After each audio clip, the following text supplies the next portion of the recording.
for cleaning.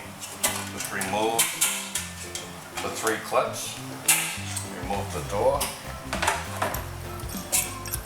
remove the 4 screws,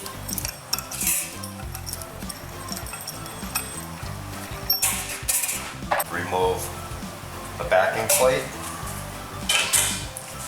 the 4 rollers,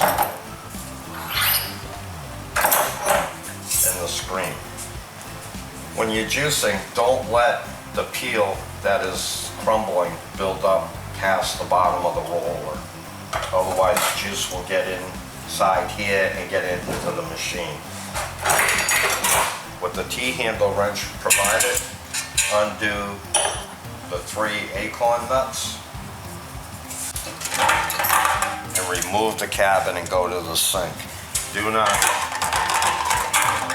spray water in here or wipe it with a wet towel.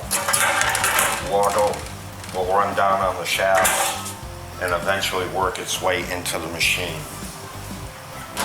If you notice that moisture is getting into the machine, take a can of white lithium grease and just spray a little bit on the tops of the rollers